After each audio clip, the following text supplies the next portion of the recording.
ठंड से मरते आदमी ने जीने को गोली को छुरे से धो किया, पर निकला बस कुछ बूंद नदी का पानी।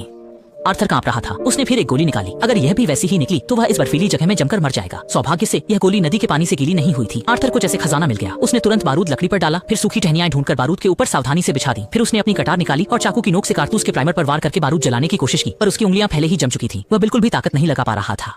मजबूरी में आर्थर ने खोल टहनी पर रखा, चाकू की नोक प्राइमर पर साधी, पत्थर से चाकू की पीठ पर मारा। धमाके के साथ चिंगारियां उड़ी, बारूद जला और आर्थर की जीने की उम्मीद भी। उसने तुरंत एक अलाव जलाया और अपने ठंडे गीले कपड़े उतार दिए। फिर उसने शराब की थैली से एक बड़ा घूंट लिया, खुद को गर्म करने के लिए, और फिर घाव पर शराब डालकर उसे साफ किया। तीव्र दर्द से उसकी चीख निकल गई। संभलने के बाद उसने एक फटा हुआ कपड़ा अपने मुंह में दबाया। दर्द सहते हुए जमीन से खंजर उठाया। एक तीव्र मानसिक संघर्ष के बाद उसने दांत भींचे, हिम्मत जुटाई और घाव में खंजर घुसाकर गोली निकालने की कोशिश की। तीव्र दर्द से दिल छलनी हो गया, शरीर कांप उठा, सांस रुक गई, पर दृढ़ इच्छा शक्ति से गोली निकाल ली। वह थककर जमीन पर हाँफ रहा था।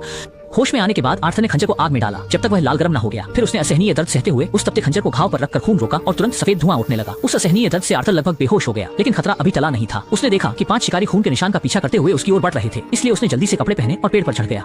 लेकिन छिपाते ही नीचे एक हत्यारा आ गया। आदमी ने जानबूझकर घाव से खून टपकाया। हत्यारे ने देखा, ऊपर देखा और अगले ही पल हत्यारे के मरने के बाद आदमी भी पेड़ से गिर गया। ठंड से उसका शरीर अकड़ गया था, पर सौभाग्य से वह लाश पर गिरा और उसे कोई चोट नहीं आई।